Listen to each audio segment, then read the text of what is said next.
యెహోషువ గ్రంథం 6వ అధ్యాయము 3 నుండి 6 వచనాలు. మీరందరూ యుద్ధ సన్నద్ధులై పట్టణమును ఆవరించి ఒక మారు దాని చుట్టూ తిరగాలి. యెరికో పట్టణాన్ని పట్టుకోవడానికి దేవుడు ఒక వ్యూహాన్ని ఇచ్చారు.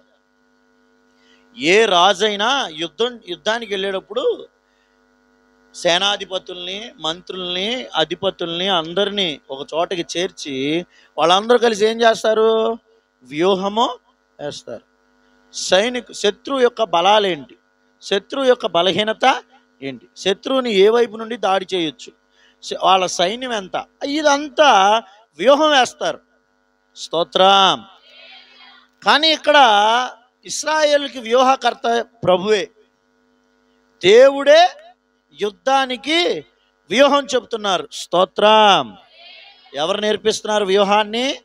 దేవుడే యెహోషువకు చెప్తున్నారు, ఇదిగో ఇలా చేయి, ఇలా చేయమని.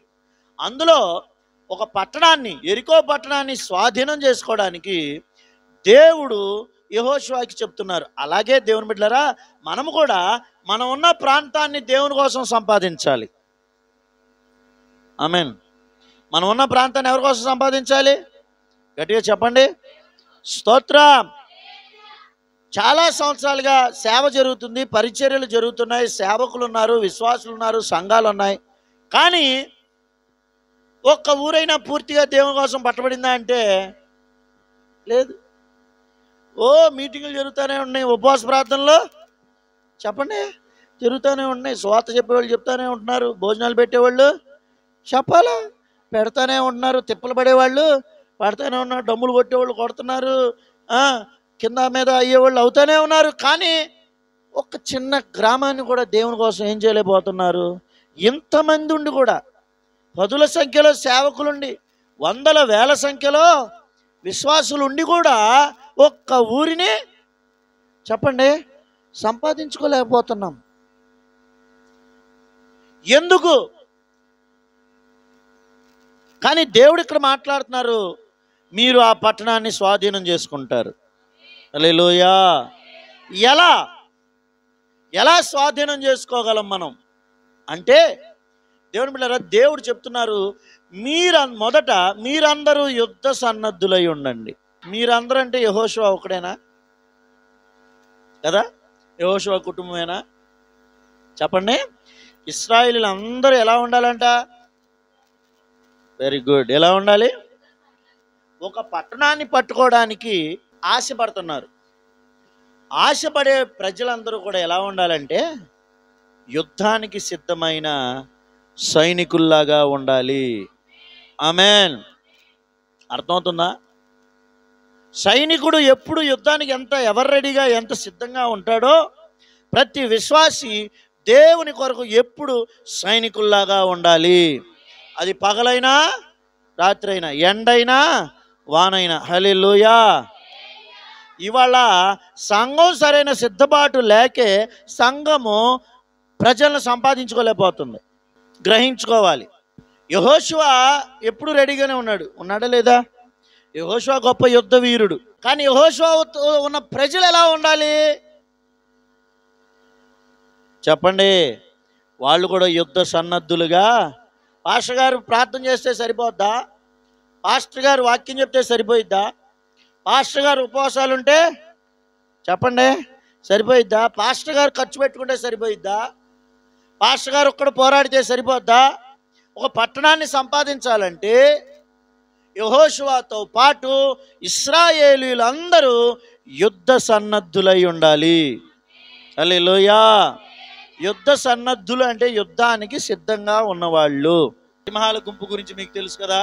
సింహాన్ని ఏమంటారు? అడవికి రాజు కదా. అసలు అడవికి రాజు సింహం ఎలా అయిందో తెలుసా? సింహంలో ఒక గుంపు ఉంటుంది, సుమారు 10, 15, 20 సింహాలు కలిసి ఉంటాయి. 6 సింహాలు, మిగిలిన మగ సింహాలు, పిల్ల సింహాలన్నీ, ఇవన్నీ కలిసి పోరాడతాయి. అవన్నీ కలిసి ఏ గుంపునైనా, ఇతర సింహాలను కానీ దేన్నైనా సరే అన్నీ కలిసి పోరాడతాయి. అందుకే సింహాల గుంపు అడవిని పరిపాలిస్తుంది. ఆ సింహాలకి నాయకుడు అడవికి రాజు అవుతాడు. ప్రైడ్, ఆల్ఫా మేల్ అంటారు, సింహాల గుంపును ప్రైడ్ అంటారు. అలాగే మన యేసయ్య రాజు. ఆయన రాజుగా ఉంటే ఆయన సైన్యంగా మనమందరం సింహాలుగా ఉండి పోరాడాలి. ఒక్క సింహమే పోరాడితే సరిపోదు, మిగిలిన సింహాలన్నీ పోరాడితేనే ఆ గుంపు ఏమవ్వగలదు, అడవిని పాలించగలదు. అలాగే యేసయ్యతో ఉన్న మనం కూడా సింహాల్లాగా పోరాడితేనే మనము ఈ ప్రాంతాన్ని సంపాదించగలం. మన రాజు కోసం మనందరం పోరాడాలి. విశ్వాసి, నువ్వు ఎప్పుడైనా, ఇప్పుడు మనం యుద్ధాలు చేయవసరంలా, కత్తిలిచ్చుకుని యుద్ధాలు చేయాలా మనం? కాదు. దేవుని పనిలో ప్రతి దాన్ని ఒక యుద్ధంలాగా చేయాలి.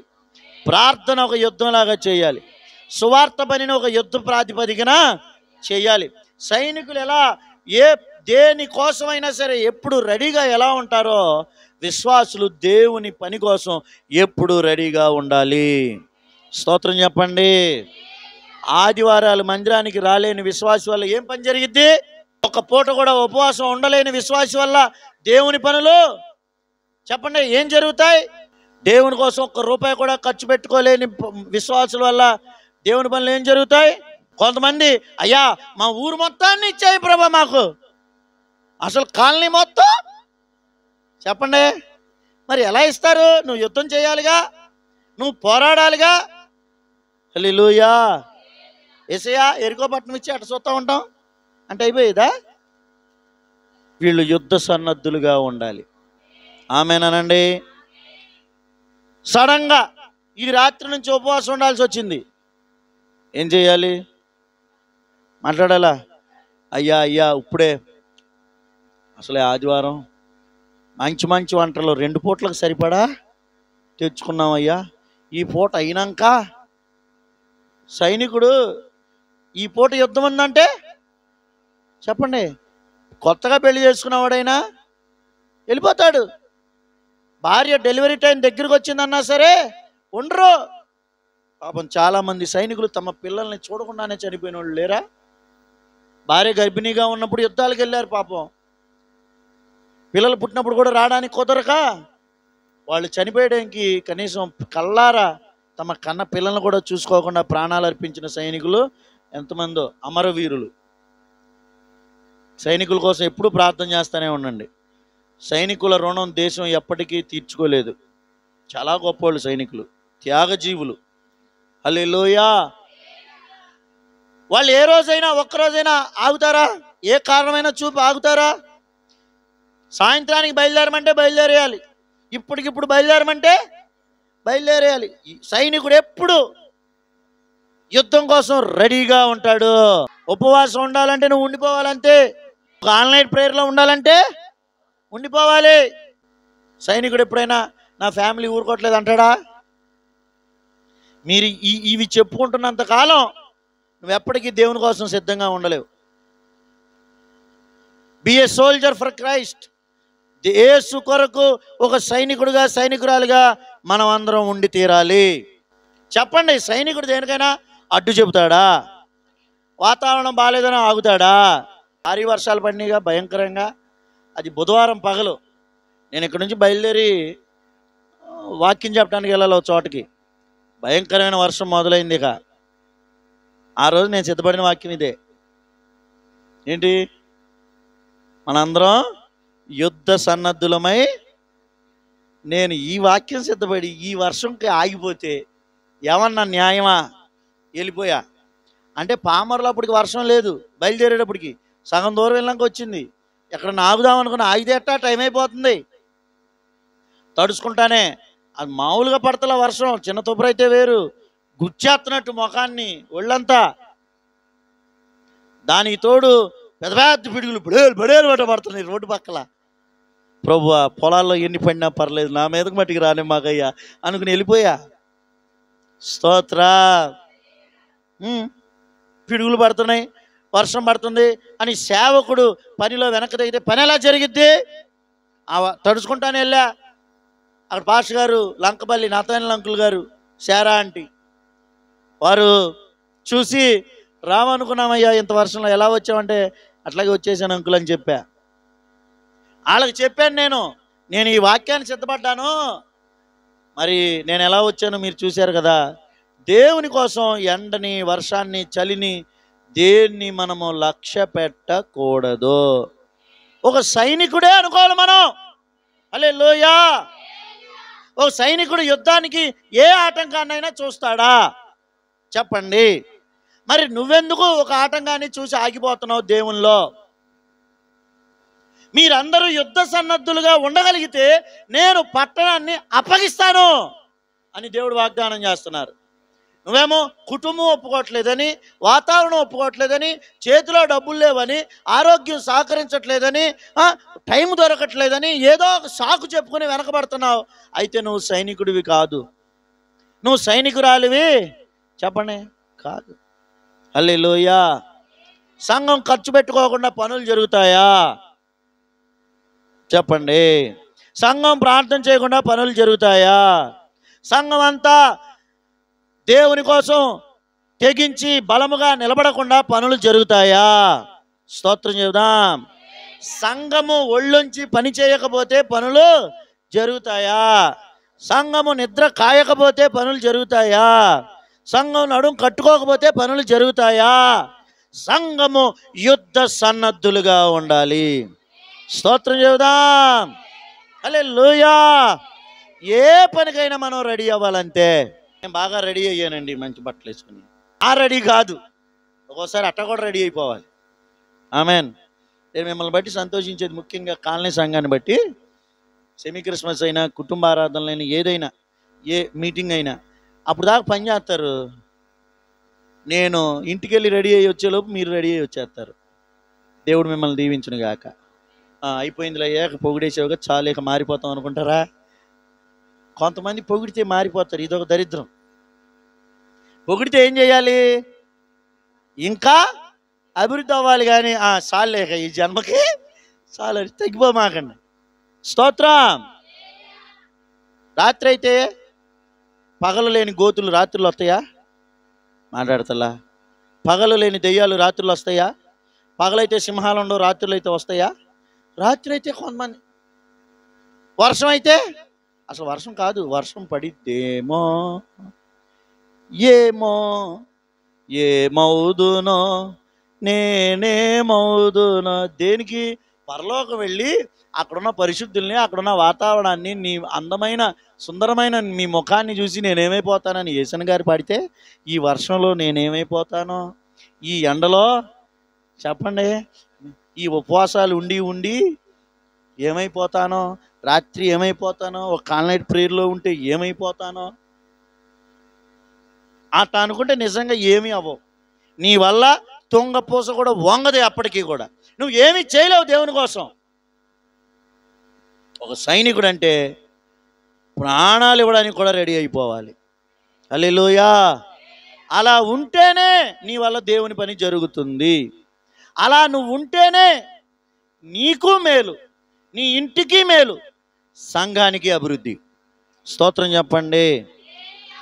మన సంఘాల్లో నుండి బద్ధకము, సోమరితనము, సాకులు, ఆటంకాలు యేసు నామములో తొలగిపోవునుగాక. హల్లెలూయా. నువ్వు సాకు చెప్పే ఒక్క రోజు కూడా నువ్వు బ్రతికినంతకాలం ఉండకూడదు. అలా తీర్మానం చేసుకో. నువ్వు దేవుని సైన్యంలో చేరావు. ఆమెన్. చేరావా లేదా? ఇంకా ఇది దేవుని సైన్యం. సంఘము అంటే దేవుని సైన్యం. పరలోకంలో దేవుని సైన్యం ఉంది. అదేంటి? దేవదూతలు. ఎవరో? మరి భూమి మీద కూడా వాళ్ళేనా? మనం ఏం చేస్తున్నాం? సత్యమా? సంఘం ఏమైంది? మాట్లాడతలా. భూమి మీద మనమే దేవుని సైన్యం. హల్లెలూయా. పరలోకంలో దేవదూతలు ఆయన సైన్యం, భూలోకంలో మనమే ఆయన సైన్యం. దేవదూతలు ఏ పనిగానే వెనకాడతారా? వాళ్ళ సంఘం ఎందుకు వెనకాడుతుంది? దేవదూతల కంటే మనం ఎక్కువ అని నిరూపించుకోవాలి. ఆమేనండి.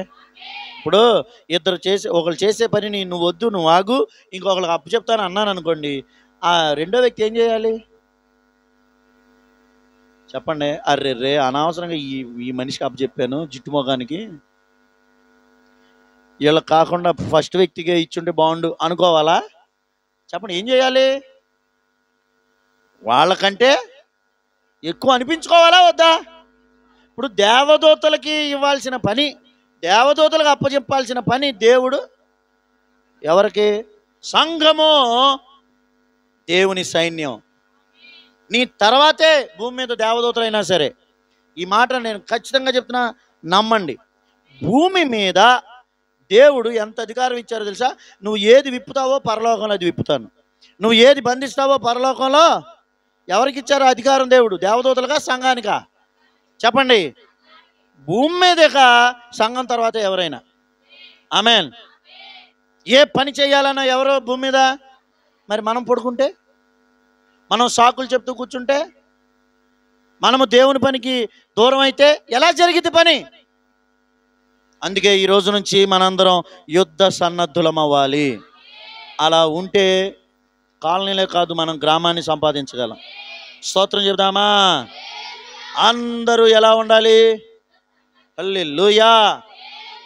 పెళ్ళికి వెళ్ళినంత ఉత్సాహంగా మందిరానికి రావా? దినాలకో చావుకో వెళ్ళినంత బాధ్యతగా ప్రార్థనలకు రాలేకపోతున్నావా? ఎవరో బంధువుల కార్యక్రమాలకి పెట్టినంత ఖర్చు, నీ సొంత ఇంటికి పెట్టినంత ఖర్చు దేవుని కోసం పెట్టలేకపోతున్నావా? నీ సొంత పనుల కోసం నిద్ర కాచినట్టు దేవుని కోసం, దేవుని పనుల కోసం నిద్ర కాయలేకపోతున్నావా? నీ ఇంట్లో ఫంక్షన్ జరిగితే ఇంటింటికి వెళ్ళి అందరిని ఆహ్వానించినట్టు దేవుని కోసం ఇంటింటికి వెళ్ళి సువార్త చెప్పలేకపోతున్నావా? ఎందుకు అలా దేవుని కోసం సైనికుడిగా, సైనికురాలుగా ఉండలేకపోతున్నావు? దేవుడు మాట్లాడుతున్నారు, నా సంగమా, నేను మీకు ఈ పట్టణాన్ని అప్పగించగలను. Amen. God is able to hand over whatever we ask from God, whatever we want to occupy. మనం ఏది ఆక్రమించుకోవాలనుకున్నా, ఏది అడిగినా దేవుడు అది మనకి స్వాధీనము చేయగలరు. స్తోత్ర. కానీ ఎప్పుడు? మీరు పడుకుంటే ఇస్తారా? మీరంటే మీరే కాదు, నేను, మనమందరం సంఘాలు, సంఘం రెస్ట్ తీసుకుంటే దేవుడు ఇస్తారా? సంఘము సైన్యంలాగా ఉండాలి, సంఘము యుద్ధ సన్నద్ధులుగా ఉండాలి. హల్లెలూయా. ఇక్కడ ముసలి వాళ్ళు, చిన్నవాళ్ళు, స్త్రీలు, పురుషులు, యవనస్తులు, నడి వయసున్న వాళ్ళు, ఎవరు తేడా లేదు. నువ్వు దేవుని బిడ్డవైతే చాలు, నువ్వు ఒక సైనికురాలివి. నువ్వు దేవుని బిడ్డవైతే చాలు, నువ్వు ఒక సైనికుడివి. మీరందరూ యుద్ధ సన్నద్ధులు అవ్వండి. మందసం ద్వారా జయం కావాలా? యేసు నామములో నువ్వు జయించాలా? యేసయ్యను బట్టి నీ కుటుంబానికి జయం కావాలా? నీ కుటుంబంలో ఆశీర్వాదం కావాలా? నీ ఇంట్లో, నీ జీవితంలో ఉన్న శోధనల్ని, పోరాటాలని, వ్యాధులను, దుష్ట శక్తులను నువ్వు జయించాలా? దేవుని కోసం ప్రజలను సంపాదించాలా? అయితే మీరందరూ యుద్ధ సన్నద్ధులై ఉండండి. హల్లెలూయా. ఎలా ఉండాలి? ప్రభుకి స్తోత్ర. మా సారు, మా పిఈటి సార్, మేము చదువుకునే టైంలో మా పిఈటి సార్ ఒక మాట చెప్పారు. ఆయన మిలిటరీలో చేసి వచ్చారు, ఆర్మీలో ఆయన చేసి వచ్చారు. చెప్పిన అద్భుతమైన మాట, జనగణమన పాడేటప్పుడు సహజంగా ఎవరైనా లేచి అటెన్షన్లో ఉండాలి. ఎవరైనా సరే, దేశంలో ఏ పౌరుడైనా, ఏ స్త్రీ అయినా, పురుషుడైనా జనగణమన పాడుతుంటే లేచి నిలబడి అటెన్షన్లో ఉండాలి. ఇక మిలిటరీ వాళ్ళు అంటే ఎట్లుంటారు? వాళ్ళు అటెన్షన్లో ఉండి జనగణమన పాడుతున్నారట. పాడుతూ ఉంటే మా సార్ పక్కన ఆయన స్నేహితుడికి కాలిలోకి పాము వెళ్ళిందంటండి. కాలిలోకి ఆ ఫ్యాంట్లోంచి ఎక్కుతుంటే అందరూ చూస్తానంట, కానీ జనగణమన పాడుతూ ఆయన అలాగే ఉన్నాడంట. జనగణమన పాడుతూ అలాగే ఉన్నాడంట. చివరిలోకి వచ్చేసింది, జయ హే జయ జయ జయ జయ హే అనంగానే ఆ పాము తల ఎక్కడి వరకు వచ్చిందో అర్థమైతేగా వెంటనే బయట నుండే ఆ ఫ్యాంట్లోంచి పాము తల ఇలా పట్టేసుకుని కాలు పైకి లేపాడంట. ఇంకో స్నేహితుడు వచ్చి ఆ లోపల తోక పట్టుకు లాగాడంట. తిప్పి తిప్పి ఫ్యాట్ మంట కింద కొట్టాడంట. అంతే. ఆయన చెప్పిన మాట ఏంటంటే, మిలిటరీ వాళ్ళు జనగణమన అంటే అలా ఉంటారు, అంతే అంతే. పక్కన వాళ్ళు కూడా, అరే మా ఫ్రెండ్ని కాపాడదామని కూడా రాలేదంట. అదేంటి సార్ అంటే, జనగణమనకి మేము అంత గౌరవం ఇస్తాం, జాతీయ గీతానికి అని చెప్పు. అంటే స్కూల్లో పిల్లలు ఎంతసేపు పాడతారు రా జనగణమన అనుకుంటే అటు ఇటు తిరుగుతారు. మాకు అంత అలర్ట్గా ఉండాలని చెప్పానమాట మాకు సార్. ఒక సైనికుడు చూసారా ఎంత విలువిస్తున్నాడో జాతీయ గీతానికి. దేశం అన్నా, దేశానికి సంబంధించిన దేనికోసమైనా వాళ్ళు ప్రాణాలని తెగించి మరీ నిలబడతారు. నేను అంటాను, నువ్వు దేవుని సైనికుడివి, నీవు దేవుని సైనికురాలివి. నువ్వు దేవుని కోసం అలా నిలబడాలి. సంఘం ఎలా ఉండాలి? యుద్ధ సన్నద్ధులుగా ఉండాలి. మనకు అర్థమయ్యే భాషలో చెప్పండి, సంఘం ఎలా ఉండాలి? సైన్యంలాగా సిద్ధపడిన సైన్యం. అది యుద్ధానికైనా, పనికైనా, ప్రయాణానికైనా, దేనికైనా ఇక ఏమైపోవాలి? సైన్యము. అలా సంఘము ఎవరు రెడీగా ఉండాలి. స్తోత్ర. ఇప్పుడు ప్రేయర్ అయినాక పని ఉందన్నా రెడీ అయిపోవాలంతే. అసలు ఇక సంఘంలో పని అంటే, సంఘంలో ఖర్చు అంటే, సంఘంలో కార్యక్రమం అంటే, సంఘంలో ప్రార్థన అంటే, సంఘం దేవుని కోసం దేనికైనా మనం ఎప్పుడు రెడీగా ఉండాలి. దేవుని పనికే మొదటి ప్రాధాన్యత ఇవ్వాలి. ఆ తర్వాతే ఏ పనైనా అనుకున్నప్పుడు నువ్వు సైన్యంగా మారగలవు. ఆదివారం ప్రార్థన జరుగుతుంది. అఫ్ కోర్స్ మంచి భోజనం, కుటుంబం అంతా ఇంటి దగ్గర ఉంటారు కాబట్టి చక్కగా మార్కెట్ అంతా కోలాహలంగా ఉంటుంది. తెచ్చుకుని చక్కగా ఒక మంచి శ్రేష్టంగా అందరూ కలిసి తినాలి. భోజనం మంచిగా తృప్తిగా చేయాలి, శ్రేష్టమైందే. కానీ టైంను చూసుకోవాలి. ఏం చూసుకోవాలి? హల్లెలూయా. ముందు దేవుని పని, ఆ తర్వాతే నా పని. ఆమేనండి. అలా ఎప్పుడైతే దేవుని పనికి భోజనం దగ్గరైనా, ఖర్చు పెట్టేటప్పుడైనా, ప్రయాణాల్లో అయినా, కార్యక్రమాల్లో అయినా, ఫంక్షన్స్లో అయినా, వ్యక్తిగతంగా నీ జీవితంలో అయినా, దేవునికి ఇచ్చేటప్పుడైనా రూపాయి వస్తుంది, ముందు ఎవరికి ఇవ్వాలి? అంటే సైనికుడు అనేవాడు ఎప్పుడు దేశానికే ప్రాధాన్యత ఇస్తాడు. అలాగే సంఘం ఎప్పుడు దేవునికే ప్రాధాన్యత ఇవ్వాలి. మీరందరూ ఎలా ఉండాలి? యుద్ధ సన్నద్ధులై ఉండాలి. స్తోత్రం. సరే, మంచిది. ఈ రోజుల్లో చాలామంది సంఘం అందరూ ఈ ఆలోచనతో ఉండరు. ఉంటారా? దేవుని కోసం సైనికుల్లాగా రోషంగా తెగించి ఉంటారా? చెప్పాలి. ఉండరు కదా. ఉంటలా. ఉండాలనేది దేవుని చిత్తము, ఆశ. హల్లెలూయా. మరి అందరూ ఉండకపోతే ఎలా? అందరూ ఉండకపోతే మరి చేయలేమా? ఇలాగే గిద్యోను కాలంలో జరిగింది. ఇశ్రాయేలీలు మిద్యానీయుల బానిసత్వంలో ఉన్నారు. ఎవరి బానిసత్వం? మిద్యానీయులు ఇజ్రాయేలీని జయించి బానిసలుగా మార్చుకున్నారు. అప్పుడు దేవుడు గిద్యోను అనే ఒక పరాక్రమవంతుడిని, బలాఢ్యుడిని న్యాయాధిపతిగా ఎన్నుకున్నారు. ఇప్పుడు గిద్యోను వచ్చి, మనం మిద్యానీయులతో యుద్ధానికి వెళ్దాం, దేవుడు నన్ను పిలిచారు, యుద్ధం చేయమన్నారు, జయమిస్తానన్నారు, రండి మనం యుద్ధానికి వెళ్దామని ఒక కొండ మీదకి ఎక్కి పిలవగానే 32,000 మంది వచ్చేసారు. ఈ గిద్యోను చూసి అనుకున్నాడు, ఆహా, పైనుండి దేవుడు సహాయం చేస్తారు, ఇక్కడ 32,000 మంది వీరులు, శూరులు, అరివీరా, భయంకరులు వచ్చేసారు, నాకే గెలిచేస్తాను అనుకున్నాడు. దేవుడు అన్నారు, ఈ వచ్చిన వాళ్ళల్లో ఎవడు భయపడి వణుకుతున్నాడో ఆ నిలిపోమని అన్నారు. ఏంటి? ఎవడు భయపడుతున్నాడో వాడు నిలిపోమనంటే, వీళ్ళు ఎందుకు భయపడతారు? యుద్ధానికి వచ్చారుగా. దేనికి వచ్చారు? యుద్ధానికి వచ్చింది. గిద్యోను అన్నాడు, అబ్బాయి మీలో భయపడే వాళ్ళు ఎవరో వెళ్ళిపోండి. అయినా నేను ఊరికే అంటున్నాలే, దేవుడు అన్నారు కాబట్టి నామినల్గా అంటున్నా, నాకు తెలుసు మీలో ఎవరో వెళ్ళరని. మాలాంటి పాస్టర్లు కొంతమంది అందరినీ నమ్మేస్తారు. ఏం చేస్తారు? 32,000 మంది వచ్చేటప్పటికి ఇక ఈయన ఉబ్బిపోయి ఉంటాడు. కొంతమంది సంఖ్యను చూసి రెచ్చిపోతారు పాస్టర్ గారు. పాపం ఏంటంటే వాళ్ళకి ఏంటంటే, ఇక మా సంఘం ఉంది, ఎరగదీసేస్తాం, తిరగేసేస్తాం, దిమ్మ తిరిగేసేస్తాం, ప్రపంచాన్ని తలకిందులో చేసేస్తాం అనుకుంటాం. తీరా అబ్బాయి ఎవడు భయపడుతున్నాడు అంటే ఈయన మనసులో అనుకున్నాడు, ఎవడో భయపడ్డావు. ఎందుకు? వీళ్ళు ఎవరో ఇశ్రాయేలీలు. ఎవరో? దేనికి వచ్చారు వీళ్ళందరూ అంటే, ఓకే ఎవరెవరు భయపడుతున్నారు వెళ్ళిపోవచ్చు అంటే 22,000 మంది వెళ్ళిపోయారు. ఎంతమంది అమ్మా? వచ్చిన వాళ్ళు ఎంతమంది? 3 భాగాల్లో 2 భాగాలు ఉళ్ళక్కు. మిగిలింది ఎంతమంది? ఇక గిద్యోనికి చెమటలు పట్టేసింది. చెప్పండి. ఎరా 32,000 మంది వచ్చారు. కొంచెం ఎవడు భయపడుతున్నాడంటే అసలు ముందు వీళ్ళు ఎందుకు వచ్చారు చెప్పండి? నేను పెళ్ళికి వచ్చారా? పెళ్ళికి వచ్చిన వాడిని సడన్గా యుద్ధం అని చెప్తే వెళ్ళిపోయారంటే వేరు. అసలు ముందేళ్ళ పిలిచింది దేనికి? మళ్ళీ ఎవడు భయపడుతున్నాడంటే 22,000 మంది వెళ్ళిపోయారు ఏంటి? నాకు అర్థం అట్లా. దేవుని బిడ్డలారా, సంఘంలో అందరినీ నమ్మొద్దు, అసలు అందరి మీద ఆధారపడొద్దు. గుర్తుపెట్టుకోండి, ఒక 10 కుటుంబాలు ఉన్నాయి, ఒక 20 కుటుంబాలు ఉన్నాయి, ఒక 50 కుటుంబాలు ఉన్నాయి. అందరం కలిసి ఓ జయం జయం జయం ఏదో ఒకటి చేసేద్దాం అనుకుంటాం మనం. కానీ అందరూ అంటాడలా, అందరూ నిలబడరు. అర్థమవుతుందా? ఎంతమంది నిలబడ్డారు? ఎంతమందిలో? 32,000లో. అంటే సంఘం మొత్తాన్ని 3 భాగాలు చేసుకోండి.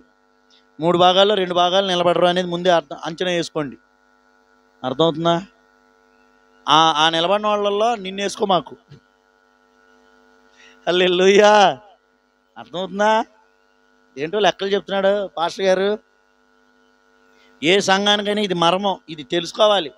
అందరి మీద అయిపోయి ఇంతమంది ఉన్నారు నాకేదో చేసేస్తారు అని ఎప్పుడు అనుకోకండి. 32,000లో 10,000 మందే మిగిలారు. సంఘము ఒక్కొక్కసారి అందరూ అదెంతలో పని, అదెంత పని, ఇదెంత పని చేసేద్దాం అంటారు. లాస్ట్కి వచ్చేటప్పుడు తుస్సుమంటారు. ఉంటారు విశ్వాసులు, ఏమి చేయరాళ్ళు.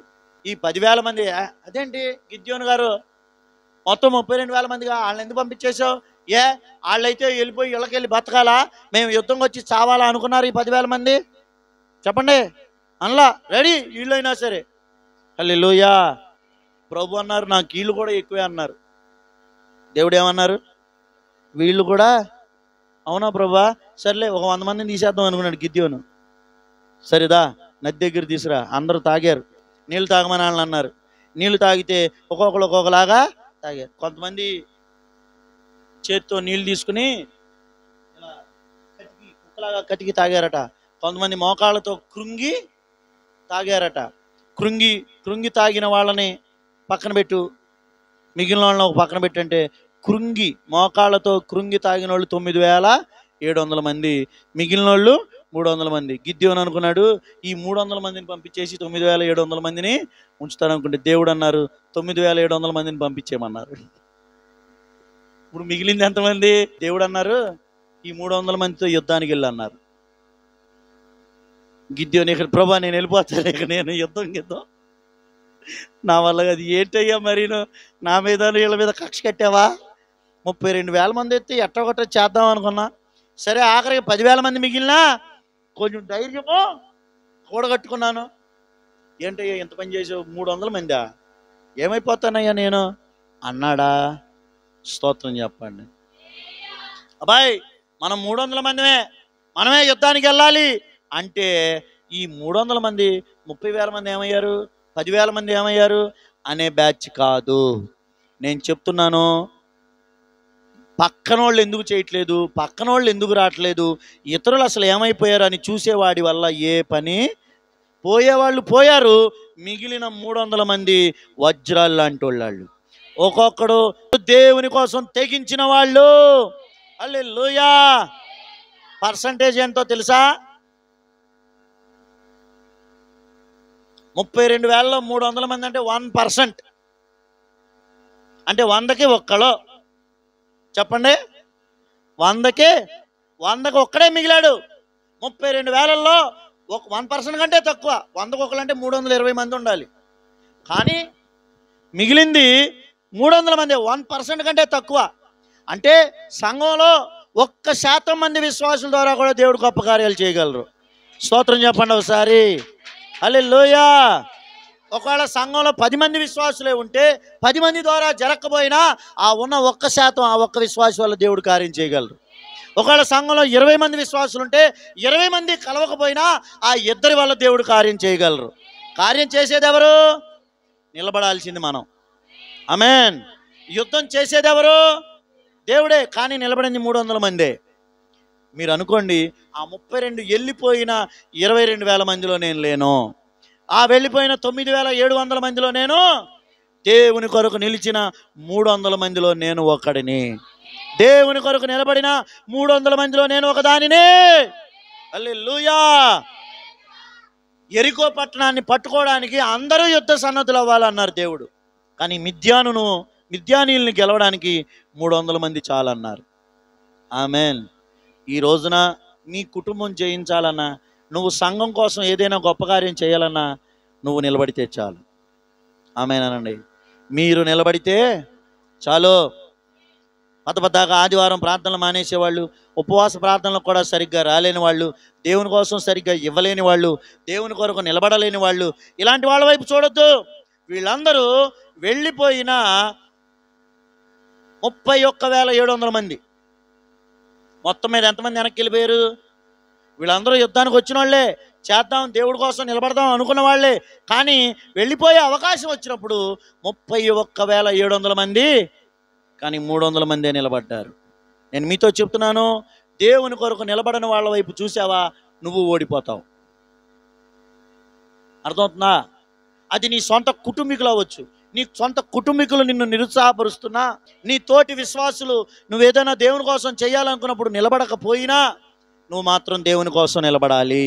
యెహోషువ నాయకత్వంలో అందరూ యుద్ధ సన్నద్ధులయ్యారు. ఎవరి నాయకత్వంలో?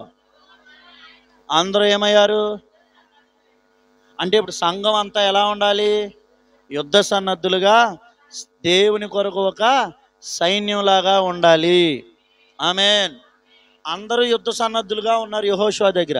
గిద్యోను దగ్గరకు వచ్చేటప్పటికి 300 మందే మిగిలారు. 32,000 మందిని మొత్తం మీద ఎంతమంది మిగిలారు? కనుక సంగమా, ఒకవేళ మీలో కొంతమందే దేవుని కోసం పనిచేయాల్సి వచ్చిందా, ఏదైనా చేస్తాం. ఆమెన్. పాట పాడుతున్నాం, ఏదైనా చేయగలవని. ఆయనే కాదు, మనం కూడా ఆయన కోసం ఏదైనా చేయగలం. ఆమెన్ అనండి. ఆయన ఏదైనా చేయగలడు, అది ఆయనకి సాధ్యం. సంఘం కూడా దేవుని కోసం ఏదైనా చెయ్యాలి, ఏదైనా చేయగలగాలి. అయ్యా, 32,000 మందిలో 31,700 మంది వెళ్ళిపోయినా మిగిలిన 300 మంది ధైర్యంగా మీకోసం యుద్ధం చేశారు కదా.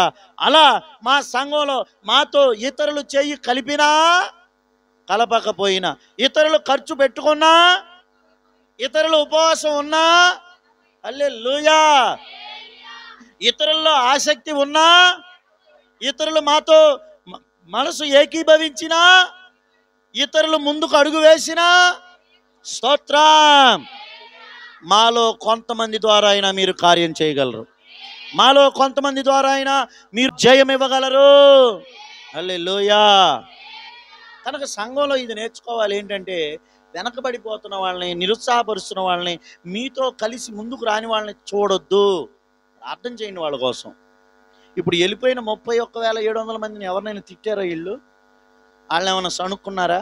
సంఘంలో కొంతమందికి ఉండే అలవాటు ఏంటంటే, ఎవరైనా చేయకపోతే వాళ్ళ మీద నెగిటివ్గా మాట్లాడతారు. కొంతమంది అయితే ఓపెన్గా అలాంటి వాళ్ళతో మాట్లాడేసి తర్వాత ఎప్పుడైనా వాళ్ళు మారే అవకాశం కూడా ఇవ్వకుండా చేస్తారు.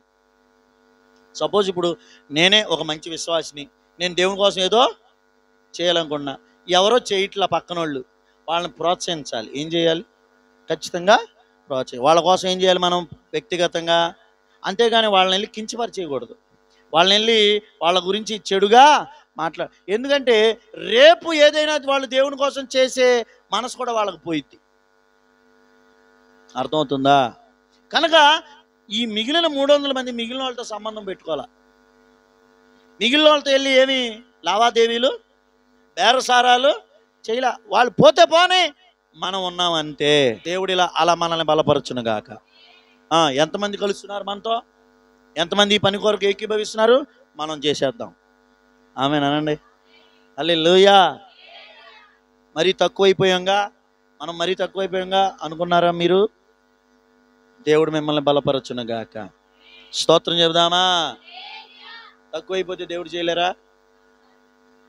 గిద్యోను సైన్యం ఓడిపోయిందా, గెలిచిందా? అంతే. దేవుని కోసం ఎవరు నిలబడినా దేవుడు వాళ్ళని గెలిపిస్తారు. ఆమేన్ అనండి.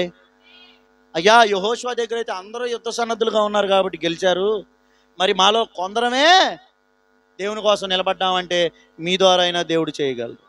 మన ద్వారా దేవుడు, గట్టిగా చెప్పండి, స్తోత్రం చెబుదాం. ఇక్కడ ఎంతమంది మిగిలారు? గిద్యోను దగ్గర ఎంతమంది మిగిలారు? ఇంకొక చోట చూపించిన ఇంకా దారుణంగా ఉంటుంది. మొదటి సమూయేలు 14వ అధ్యాయం 6వ వచనం. యోనాతాను ఎవరంటే రాజైన సౌలు కొడుకు. యోనాతాను ఎవరు? దావీదుకి బావగారు. అంటే సౌలు దావీదు మామ కదా. యోనాతాను చెల్లెల్నే దావీదు పెళ్లి చేసుకున్నాడు. యోనాతాను గొప్ప వీరుడు, భక్తిపరుడు. దేవునికి స్తోత్రం. మంచి మనసున్నవాడు, నిస్వార్థపరుడు యోనాతాను. హల్లెలూయా. ఈ యోనాతాను ఫిలిష్తీయులు క్యాంప్ వేశారు ఇశ్రాయేలుకి ఎదురుగా. ఇశ్రాయేలుకి ఫిలిష్తీయులకి యుద్ధం జరగబోతుంది. యుద్ధానికి అందరూ ఏమవుతున్నారు? సిద్ధమవుతున్నారు. రాజుగారేమో ఈ మాట జాతకనండి. రాజు అంటే యోనాతాను తండ్రి అయిన రాజు సౌలు అధిపతుల్ని, సేనాధిపతుల్ని, సైన్యాన్ని ఒక చోట పెట్టుకుని ప్లాన్ వేస్తున్నాడు. ఏం చేస్తున్నాడు చెప్పాలి? ప్లాన్ వేస్తానే ఉన్నాడు. ఇంకా ఈ యోనాతానికి చిరాకు వచ్చేసింది. ఈయనను ఆయన ఆయుధాలు మోసేవాడు ఇద్దరే ఉన్నారు. మొత్తం ఎంతమంది? ఎవరెవరాళ్ళు? యోనాతాను, ఆయుధాలు. యోనాతాను అనుకున్నాడు, ఎన్ని రోజులు రా యుద్ధం చేయడానికి? పెద్ద సైన్యం ఉంటేనే దేవుడు జయమిస్తారా? కొద్దిమంది ఉంటే దేవుడు? ఆ ఆలోచన చూడండి. ఇందాక చెప్పానే, గిద్యోను దగ్గర 32,000 మంది వెళ్ళిపోయినా 300 మంది చాలు అన్నారు దేవుడు. స్తోత్రం చెప్పండి. అలా ఈ యోనాతాను అంటున్నాడు, ఎక్కువ మంది అయితే కొద్ది మంది అయితే రక్షించడానికి దేవునికి అడ్డమా? దేవుడికి ఏమన్నా సాధ్యం కాదా అని వెళ్దాం రమ్మన్నాడు. అంటే అస్సలు ఆయుధాలు మోసేవాడు ఏమంటున్నాడో చదవండి. నీ మనసులో ఉన్నదంతయు చేయుము, పోదము రమ్ము, నీ ఇష్టానుసారముగా నేను నీకు తోడుగా ఉన్నానని అతనితో చెప్పాడు. చప్పట్లు కొట్టండి ఒకసారి గట్టిగా. అబ్బా అబ్బా, ఎంత మంచి మాట. హల్లెలూయా. పాస్టర్ గారికి అట్లా చెప్పే ఒక్క విశ్వాసాలు ఒక్కరు చాలు. 10 మంది ఉన్నారా యోనాతాను దగ్గర? ఒక్కడే ఏమన్నాడు? అయ్యో నీకు పిచ్చి పట్టింది అనుకున్నా కానీ మరి చెప్పండి, ఎంత పట్టింది అనుకోలే. ఆత్మహత్య చేసుకునేటట్టుంది. మన ఇద్దరం కలిసి వెళ్ళి సైన్యం మీద పడతామా? ఇద్దరం వెళ్ళి సైన్యం మీద పడతామా? ఏమన్నా ఉందా? మన శవాలు కూడా ఇంటికి రావు. నువ్వు వెళ్తే పో, నాకు భార్య పిల్లలు ఉన్నారు అని అనలా. లేకపోతే అయ్యా ఒక రోజు ఆగు, సైన్యం వస్తారు, ఒక 100 మందినో 200 మందినో వేసుకెళ్దాం అనుకోవడంలా. ఏం చెప్పండి? నీ మనసులో ఉన్నదంతా చెయ్యి. బా హల్లెలూయా. నీ ఇష్టానుసారంగా నేను నీకు తోడుగా ఉన్నాను. ఏంటన్నా మాట? అలాంటి ఒక్క విశ్వాసి నాతో ఉంటే వెళ్ళిపోతాం అంతే. ఎక్కడికి? సేవలో చూసుకుంటూ వెళ్ళిపోతాం. స్తోత్రం చెబుదాం. అలా మీరు ఉండాలి. ఆమెన్. పాస్టర్ గారు నాకు చెయ్యాలని ఉంది కానీ ఆ గానీకి రాకూడదంతే. ఆటంకాలన్నీ ఎత్తి పక్కన పడేద్దాం. అసలు ముందు నీ మనసులో ఏముందో అది చెప్పు. హల్లెలూయా. ఆయుధాలు మోసేవాడికి ఆటంకం లేదా? వేరే ఆలోచన ఉండుండదా? అయ్యా వెళ్తే చంపేస్తారేమో, లేకపోతే పలానా ఇట్లా చేద్దాం అట్లా చేద్దాం ఉండుంటుంది. కానీ అవన్నీ పక్కన పెట్టి ముందు నా నాయకుడికి, ఇంత దేవుని కోసం రోషంగా ఉన్న నా అధికారికి నేను ఒక సపోర్ట్ ఇవ్వాలి. హల్లెలూయా. మీకు ఒక మాట చెప్పనా? అసలు ముందు దేవుని కోసం ఏదైనా చేద్దాం అన్నప్పుడు ఫస్ట్ ఓకే అనేయాలి మనం, అంతే. తర్వాత దేవుని కోసం ఎప్పుడు కూడా మనం స్టాంప్ వేసేయాలి, అంతే. ముందే నువ్వు నో చెప్పావంటే చాలా నిరుత్సాహం అయిపోద్ది పాస్టర్ గారికి. జాగ్రత్త పడండి. ముందే ఏం చెప్పాలి మనం? ఓకే, తర్వాత ఆలోచించేది, తర్వాత చేసేది తర్వాత. ఒకసారి అంటే ఒక ఊరిలో మా మామయ్య గారు వాక్యం చెప్పడానికి వెళ్ళారు. ఆ పాస్టర్ గారు అంటున్నాడంట అయ్యగారితో, అయ్యగారు వచ్చే సంవత్సరానికి ఈ రేకులు తీసేసి స్లాబ్ వేసేస్తా, మోటార్ ఒకటి ట్యాంక్ ఒకటి పెట్టించేసి బయట ట్యాప్ ఒకటి పెట్టిస్తా, ఒక 20,000 30 చాలా సంవత్సరాల క్రితం ఒక 20,000 పెట్టి మంచి సౌండ్ సిస్టమ్ కొనేస్తా అన్నాడంటండి పాస్టర్ గారు. వెనకాల వాళ్ళ ఆవిడ అంటుందంట, మొనగాడు చేసాడు అందంట. ఈయన అసలు ఎంత ఉద్యమంతో ఉన్నాడు, అసలు ఏదేదో దేవుని కోసం. ఈయనేముంది వెనకాల నుంచి? మొనగాడు చేసాడు అందంట అనేటప్పటికి ఆమె వెంక చూశాడంట, నిరుత్సాహపడిపోయాడు. ఆయన అలా చెప్పి 20 సంవత్సరాలు అయిపోయింది. ఆ చర్చి రేకులు ఇంకా ఇంకా పగిలిపోతూ వచ్చాయి. ఆ చర్చి ఇంకా అలాగే ఉండిపోయింది. ఆ సేవకుడు చనిపోయాడు. తర్వాత ఏమీ చేయలేకపోయాడు. ఎందుకో తెలుసా, మొదట్లోనే ఆ ఉద్యమం మీద నిరుత్సాహాన్ని చెల్లేసింది. దయచేసి విశ్వాసి, నీ సేవకుడు దేవుని కోసం గొప్ప పనులు చేయాలంటే, మీ దైవజనుడు దేవునికి మంచి సేవ చేయాలంటే, మన సంఘం అభివృద్ధి చెందాలంటే మొదట్లోనే నీళ్లు జలమాకండి. ముందు నీ మనసులో ఉన్నదంతా చెయ్యి అనే మాట రావాలి. స్తోత్రం చెబుదామా? హల్లెలూయా. ఎలాగో సేవకులంగా మేము అజ్ఞానులంగా తెలివి తక్కువ వాళ్ళంగా ఉన్నాం, మీరు జ్ఞానవంతులే. మనందరం కలిసి ఆలోచన చేసి దేవుని కోసం ఇంకా గొప్ప పనులు చేయగలము. కానీ మొదట్లో ఆ మోరల్ సపోర్ట్ ఉంది చూశారు. అసలు ఆ ఆయుధాలు మోసేవాడు ఇచ్చిన సపోర్ట్కి యోనాతాను 1000 మంది ఉన్న ఫీలింగ్ వెళ్ళిపోయి ఉంటాడు అసలు, అంతే. మరి నీలాంటి వాడు ఒకడుంటే చాలరా. ఇప్పుడు ఎందుకంటే సహకరించిన వాళ్ళు 1000 మంది ఉంటే ఉపయోగం ఏమని చెప్పండి, మాట్లాడాలి. సహకరించిన వాళ్ళు 1000 మంది ఉంటే ఉపయోగం ఏముంది? సహకరించేవాడు ఒక్కడే. చూడండి సంఖ్య ఎలా తగ్గుకుంటూ వచ్చిందో. ముందేమో యెహోషువ నాయకత్వంలో అందరూ యుద్ధ సన్నద్ధులయ్యి జయించారు. గిద్యోను నాయకత్వంలో 32,000 మంది అల్లా 300 అయ్యారు, అయినా జయించారు. యోనాతాన్ దగ్గర ఎన్ని 100 మంది ఉన్నారు? పోనే ఒక్కడే. నేనైతే అలాంటి విశ్వాసి ఒక్కడున్నా చాలు. 10 మంది కావాలి, 100 మంది కావాలి అనే రకం కాదు. అలాంటి వాళ్ళు మీలో ఉన్నారు, నాకు తెలుసు. మిమ్మల్ని నిలబెడుతున్నారు దేవుడు. హల్లెలూయా. ఈ మాట మీరు చెప్పండి, నీ మనస్సులో ఉన్నదంతయు చేయుము, నీ ఇష్టానుసారముగా నేను నీకు తోడుగా ఉన్నాను అని పాస్టర్ గారితో చెప్పాలి మీరు. ఆమేన్ అనండి. హల్లెలూయా. అందుకే నేను కూడా కొంచెం ఆత్మజ్ఞానం కలిగి ముందు ఎవరైతే ఓకే అంటారో అలాంటి వాళ్ళతోనే చెప్తాను నేను ముందు. మీకు తెలుసు ఆ సంగతిలో. ఫస్టే ఓ అన్నారనుకో, ఉన్నదంతా ఏమైపోద్ది. అది మీరు కూడా ఏదైనా మంచి పని చేయాలనుకున్నప్పుడు ముందు మీతో ఓకే అనే వాళ్ళకే చెప్పుకోండి. అర్థమవుతుందా? లేదా శాంతం సతికిలబడి అయిపోతారు. హల్లెలూయా. ఇక ఒక అద్భుతమైన విషయం చెప్పాడండి యోనాతాను. ఏమన్నాడంటే, ఇదిగో మన ఇద్దరమే కదా, వెళ్ళి ఇట్లా నిలబడదాం వాళ్ళకు దూరంగా. వాళ్ళు చూసి, రే ఎవర్రా మీరు, ఇశ్రాయేలీయులారా, ఆగండి మేము వస్తున్నాం అన్నారా, మన పని అయిపోయినట్టే. లేదు రండి అని పిలిచారా, దేవుడు వాళ్ళని మనకు అప్పచెప్పినట్టే. ఒక చిన్న సైన్ పెట్టుకున్నాడు, ఒక సూచన. వీళ్ళిద్దరు వెళ్ళి నిలబడ్డారు. నిలబడితే వాళ్ళు ఎంత పిచ్చోళ్ళు అంటే, వీళ్ళు అనుకున్నట్టే ఇటు రండి మీకు ఒకటి చూపిస్తాం అన్నారు. ఇక యోనాతాను ఏమంటాడు, అయిపోయారురా వీళ్ళు వాళ్ళ. ఎందుకు? సహజంగా శత్రువులు ఎవరైనా వస్తుంటే రమ్మంటారా ఆగమంటారా చెప్పండి? ఆగమంటారు. ఒక మిలిటరీ క్యాంప్లోకి ముందు గేట్లు దాటి ఎవరిని రావద్దంటారు, రమ్మంటారా? మరి వీళ్ళు ఏమంటున్నారు అంటే అర్థమైపోయింది వీళ్ళకి, వీళ్ళు అనుకున్నదే దేవుడు మనకి అప్పచెప్పాడు. ఎంత అద్భుతం అంటే, ఒక్కొక్కడు వస్తున్నాడంట. యోనాతాన్ లాంటి వీరుడి దగ్గరికి ఒక్కొక్కడు వస్తే ఏముంది, అదే జరిగిద్ది. మరి ఒక్కొక్కడు వస్తున్నాడంట, పెద్ద హీరోలాగా. ఒక్క దెబ్బ కొడుతున్నాడంట యోనాతాన్. అంతే. ఎన్ని దెబ్బలు? సరైనోడు కొడితే 2-3 అవసరంలా, 10 సార్లు గుద్దాల్సిన అవసరం. ఒక్క దెబ్బ కొడితాడు, రింగ తిరిగి పడిపోతున్నాడు వడదెబ్బ కొట్టినట్టు. వెనకాల ఆయుధాలు మోసేవాడు చల్లగా పొడిచేస్తున్నాడు. అయిపోయింది. 2 యాక్షన్లు. ఒకటి యోనాతాను కుదరం, వీడు కత్తించుకునే అయిపోయింది. చూశాడు ఒకడు, రే మనోడిని చంపేశారు. మళ్ళీ ఇంకొకడు ఒక్కడే వస్తున్నాడు, ఆన్ని కూర్చున్నాడు. యోనాతాను ఆ రోజున 20 మందిని, దండు కాపర్లు అంటే అధిపతుల్ని 20 మందిని చంపేశాడు. యోనాతానును అతని ఆయుధాలు మోసేవాడు. 1/2 ఎకరం నేల పొడుగున 20 మందిని చంపి పారేశారు.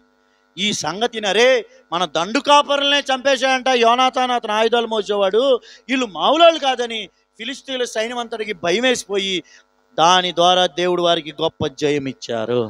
చప్పట్లు కొట్టండి ఒకసారి గట్టిగా. హల్లెలూయా. ఏమన్నా ఒక మాట, ఒకరిని చంపారు, ఒకరిని చంపగానే ఒంటరిని చేసి మనోడిని ఒక్కడనే చంపారా అని 20 మంది వచ్చేయచ్చుగా. బుర్ర పాడైపోద్ది ఒకసారి. దేవుడు మనకి జయం ఇవ్వాలనుకున్నప్పుడు ఎదుటోడి బుర్ర పని చెయ్యనివ్వరు. ఆమెనండి. అంతే, అట్టగే జరుగుతుంది.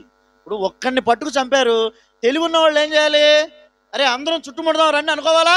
ఒక్కొక్కడు వెళ్తున్నాడు, నేను చచ్చిపోతాను, నేను ముందు సత్తా. ఒక్కొక్కడు వెళ్తున్నారు, రండి రండి అంటాడు, కొడుతున్నాడు. నేను అంటాను, అసలు ఈ జయమంతా ముందు ఎక్కడి నుంచి వచ్చిందంటే, ఆయుధాలు మోసేవాడు నీ ఇష్టం అన్నాడే, అక్కడ ప్రారంభం అయిపోయింది. అక్కడే దేవుడు వాళ్ళని గెలిపించేశారు.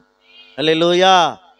ఒక కరెక్ట్ విశ్వాసి, ఒక నిఖార్సైన విశ్వాసి, ఒక దేవుని కోసం అన్ని విషయాల్లో నిలబడే ఒక యవన బిడ్డ అయినా, పెద్దలైనా, తల్లి అయినా, తండ్రి అయినా, వృద్ధులైనా, వాళ్ళ ద్వారా దేవుడు జయమిస్తారు. హల్లెలూయా. మనం చేయాల్సింది ఏంటంటే, మనం ఎప్పుడు దేవుని కొరకు ఒక సైన్యంలాగా నిలబడాలి. మా సంఘం ఎవరు సహకరించట్లేదు మా దైవజనులతో, అయినా పర్లేదు, నేనొక్కదాన్ని, నా ఒక్క కుటుంబం యోనాతానుతో ఆయుధాలు మోసేవాళ్ళు ఉన్నట్టుగా మేము ఒక్కలమైనా నిలబడతాం. ఆమేనండి. దేవుడు జయమిస్తారా ఇవ్వరా? హల్లెలూయా. ఇంకొకళ్ళని చూపిస్తా, దావీదు. ఎవరు? అసలు దావీదు గొల్లియాతుని గెలవడానికి ఎవరు తోడు నిలబడలా. ఇక్కడ యోనాతానికి ఆయుధాలు మోసేవాడైనా ఉన్నాడు, కానీ దావీదుకి వాళ్ళ అన్నయ్యలు కూడా వద్దంటున్నారు. రాజు కూడా ఎవరన్నా వీళ్ళు వెనకాల నిలబడ్డారా? ఒరే దావీదు సర్లే, మాకంటే భయం వేస్తుంది, ముందు దెబ్బ నువ్వు కొట్టు, వెనకాల వచ్చి మేము కొడతాం అని అన్న వాళ్ళన్నా ఉన్నారా? చెప్పండి. దావీదుని తిట్టారు, దావీదుని నిరుత్సాహపరిచారు. దావీదుకి ఎవరు సపోర్ట్గా? కొంతమంది అనుకుంటారు మాకు దేవుడి కోసం చాలా చెయ్యాలని ఉంటుందండి, కానీ ఎవ్వరు నిలబడతలేదండి, అందరూ మమ్మల్ని ఎక్కిరిస్తున్నారు, ఎగతాళి చేస్తున్నారు, మాకు ఎవరు వెనకాల నిలబడట్లేదు, అందుకే చేయలేదంటారు. వద్దు, ఎవరు నిలబడినా నిలబడకపోయినా దావీదు ఒక్కడే నిలబడ్డాడు. ఆమేన్. మీకు ఒక విషయం తెలుసా? దావీదు ఒక్కడే అని మనుషులందరూ చూస్తున్నారు, కానీ దావీదుతో పరలోకం మొత్తం నిలబడింది. చప్పట్లు కొట్టండి, చప్పట్లు కూడా దేవుని స్తుతిద్దాం. భూమి మీద కనబడుతున్నది ఎంతమంది? చెప్పండి. అరే రే ఒక్కడేరా పాపం అయిపోతాడు అనుకుంటున్నారు. నేను ఇందాక చెప్పా, పరలోకంలో ఏముంది మనకి? ఇంకొక చెప్పండి. భూమి మీద సైన్యం సంఘము, పరలోకంలో దేవునికి సైన్యం ఉందా లేదా? భూమి మీద ఈ సైన్యం నిలబడితే పరలోకంలో దేవదూతల సైన్యం మనతో నిలబడతారు. ఆమేన్. ఇక్కడ దావీదుకి ఏ సైన్యం లేదు, కానీ దావీదుతో దేవుని సైన్యం ఉంది, దేవుడే నిలబడ్డారు. అందుకే ఒక మాట నేను ఎప్పుడు చెప్తా, మీరు గుర్తుపెట్టుకోవాలి, 1 man with God is majority. మనం మైనారిటీ కాదు, నేను ఒక్కడిని కాదు, ఒంటరి వాళ్ళ మనము. దేవుడు నీతో ఉంటే నువ్వే ఒక మెజారిటీ. దావీదు ఒక్కడే, కానీ దావీదే మెజారిటీ. అక్కడ దావీదుదే పై చెయ్యి, దావీదుదే విజయం. కారణం ఏంటంటే దావీదు దేవునితో నిలబడ్డాడు. దేవుని కోసం నువ్వు ఎప్పుడు నిలబడినా నువ్వు ఒంటరివి కాదు, నేను ఒంటరిని కాదు. ఒంటరి అయినా సరే దేవుని కోసం నిలబడిన వాళ్ళతో దేవుడు నిలబడతారు. చప్పట్లు కొట్టండి ఒకసారి గట్టిగా, స్తోత్రం చెబుదామా. 1000 మంది చెయ్యలేని పోరాటం దావీదు ఒక్కడే చేశాడు. 1000 మంది తీసుకురాలేని గెలుపు, విజయం దావీదు ఒక్కడే తీసుకురాగలిగాడు. కారణం దావీదు దేవునితో కలిశాడు. నీతో మనుషులు ఎవరో కలవట్లేదా? ఒక సేవకుడిగా మాతో మనుషులు ఎవరో కలవట్లేదా? అయినా దేవుని కోసం నిలబడితే దేవుడే నీ చేయి పట్టుకుంటారు, దేవుడే మనకి జయమిస్తారు.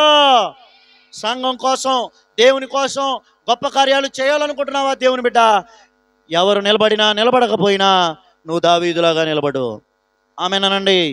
ఎవరిలాగా నిలబడాలి? దైవజనుడితో ఆయుధాలు మోసేవాళ్ళలాగా నిలబడు. గిద్యోనుతో ఆ 300 మందిలా నిలబడు. యెహోషువతో యుద్ధ సన్నద్ధులై నిలబడండి. దేవుడు గొప్ప జయమిస్తారు.